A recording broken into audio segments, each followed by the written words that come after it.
Good night, America. Welcome to the Fowler Show. As always, here on the Fowler Show, we're here to inform you, to empower you, to help you get your voice back. Tonight's show's no different. We have all your favorite segments: the Washington Whisperer, Reality Check, Can We All Just Get Along, and me.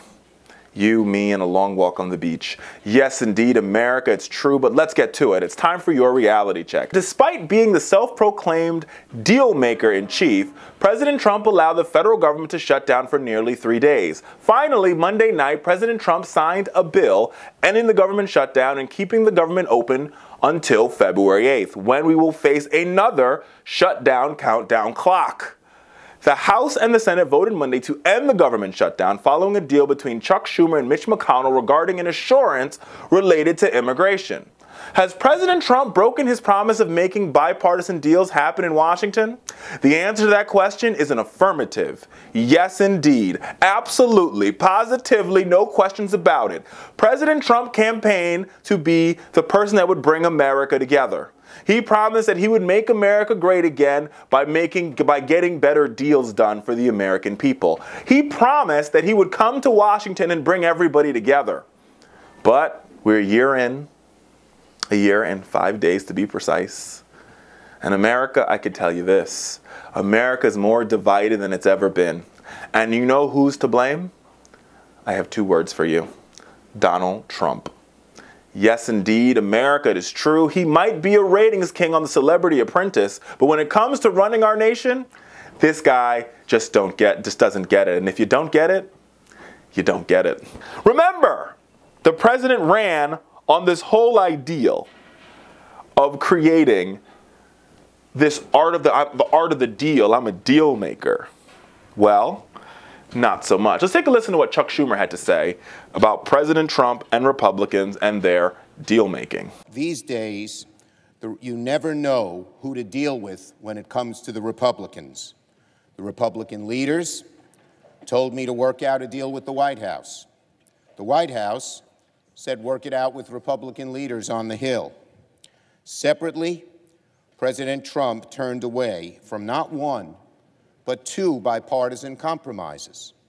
Each would have averted this shutdown. Now, let's talk about this government shutdown for just a second, because don't get me wrong. I mean, Chuck Schumer's hands aren't clean here. Democrats, in their infinite wisdom at the beginning of this shutdown, said we're going to shut down the government in order to get a clean DACA bill or to get something done for the dreamers of the United States. The dreamers, the people who came to this country at no fault of their own at age 0 to 16. Right? They came to this country no fault of their own. Now they have exposed themselves, they've revealed who they were, they've passed a background check, they've paid a fee. They're working, they're in our military, or they're in school. All they want to do is pursue the American dream. They've depended on both parties to get a deal done for them so they won't get deported. Democrats said they were going to get a deal done for them, and thus we got to this looming countdown clock. And Republicans, to keep the government open, needed 9 Democrats to join them for the 60 votes necessary to pass a continuing resolution to fund the government. These nine Democrats and a number of Republicans voted against the CR because it did not include a fix for DACA, thus shutting the government down. Donald Trump and Republicans have tried to blame Democrats for shutting the government down. Now, here is why they are wrong. They're wrong for blaming Democrats because Democrats don't control any chamber. We don't control the House, we don't control the Senate, and we definitely don't control the White House. All those branches belong to the Republicans. And what we've learned over the past year is Republicans are inept at governing. They cannot govern. They cannot pass a budget. They can't repeal and replace Obamacare. They can't seem to build Donald Trump's wall. All they can seem to do is give money away to millionaires and billionaires in the form of tax cuts and elect far, far, far right justices to the Supreme Court, or confirm, excuse my language. So you have the government shutdown. Now here is what's most striking about this government shutdown is the day before the government shutdown, Mitch McConnell says, I don't know what the White House wants. So this is the leader of the Senate, Republican, saying, I'm not really sure what Donald Trump wants. So, Republicans aren't talking to each other. Republicans aren't communicating. They're responsible for running the government. Government shuts down. Donald Trump, not communicating to his head of the Senate, blames Democrats for shutting down the government. Interesting. I digress. So government shuts down for 3 days. Where is President Trump? Sitting in the White House like a little 5-year-old, using his sticky Twitter fingers to tweet. He didn't call a meeting. He didn't bring all the sides together. He didn't try to get the government open quickly. He just kept getting on Twitter. Didn't say what his principles were. Didn't say there was going to be a deal on DACA. Nothing. And unfortunately, instead of holding strong, Democrats capitulated. Yes, indeed, we did.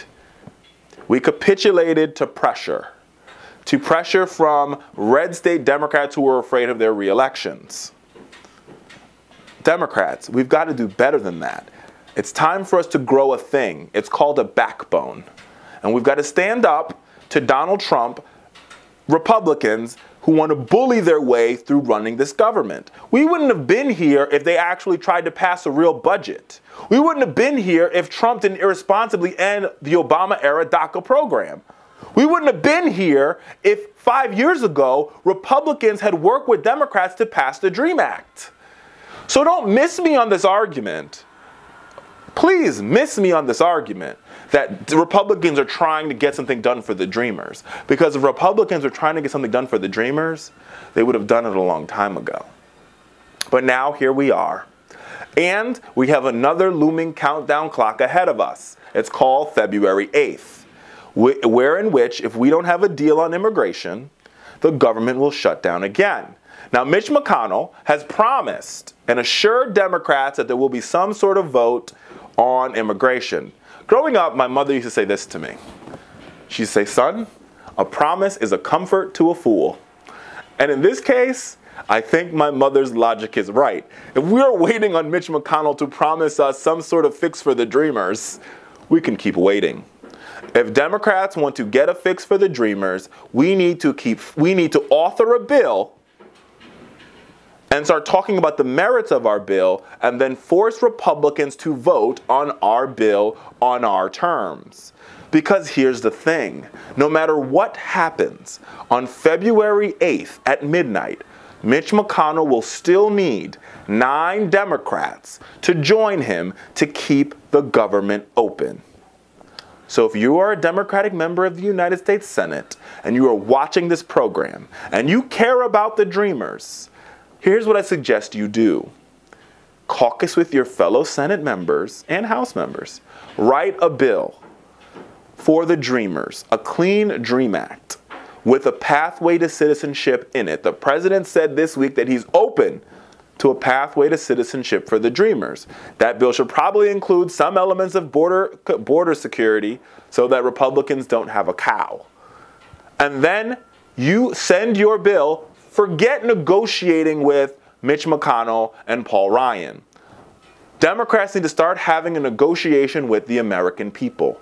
Take your bill to the heartland. Take your bill across America. Take your bill to town halls, community meetings, churches, after-school programs, hospitals, wherever you need to go, wherever the people are. That's where you take your bill. And you explain to them what is at stake. Do that, and I guarantee you, we will get a fix for the Dreamers. Now, back to the president. Let's not forget, this is the second time that President Trump has had such a big blunder. The first time was on health care. He failed miserably at negotiating, and now they're using all these executive order tools to destroy the Affordable Care Act. But I also want to talk to Republicans for a minute, right? Because you guys elected Donald Trump as your president, and he promised you all these things. So when you go to the polls, remember, he promised you a wall, and Mexico is going to pay for it. Hasn't happened yet. He promised you to repeal Obamacare and replace it with something better. Hasn't happened yet. He promised you that he would fix our broken prescription drug system. Hasn't happened yet. America, This guy is all talk and no action.